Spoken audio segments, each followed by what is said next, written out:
नमस्कार. आज मी तुम्हाला एक बोधकथा सांगणार आहे. मनाची भीती. एका राज्यात एक कैदी होता. त्याच्यावर गंभीर गुन्ह्याचा आरोप सिद्ध झाला होता.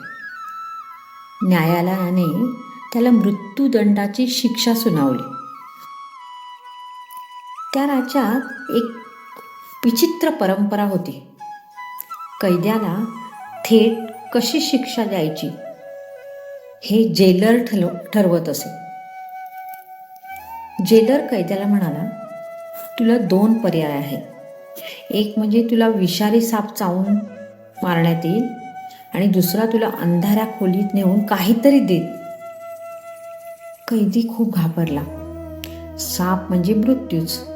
त्याने विचार न करता म्हणाला, मला दुसरी शिक्षा द्या, पण साप नको. जेलर हसला आणि त्याला अंधाऱ्या खोलीत घेऊन गेला. डोळ्यावर पट्टी बांधली. कैद्याला सांगितले, आता तुला साप चावणार आहे. कैदी थरथर कापू लागला. त्याचा श्वास वेगाने चालू लागला. हृदय जोर जोरात धडधडू लागले. थोड्याच वेळा जेलरने फक्त एक थंड सुई त्याच्या पायाला टोचली. सुई टोचताच कैदी जोरात किंचाळला आणि काही क्षणातच त्याचा प्राण गेला. नंतर डॉक्टरांनी तपासणी केली तर त्याच्या शरीरामध्ये विष मिळालं. सापाचं विष मिळालं.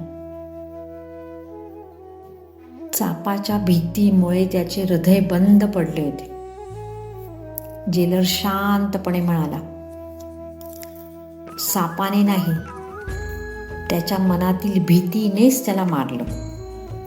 तर याच्यावरून बोध आपण असा घेऊ शकतो, आपल्याला त्रास देणाऱ्या अनेक गोष्टी प्रत्यक्षात नसतातच. आपली भीती, नकारात्मक विचार, कल्पना आपल्याला आतून कमकुवत करतात. मन शांत असेल तर संकटही लहान होतं. भीतीवर विजय मिळवला, अर्धा संघर्ष तुम्ही जिंकलात असंच समजा. म्हणून मनातली भीती, नकारात्मक विचार काढून टाकता आले पाहिजे. धन्यवाद.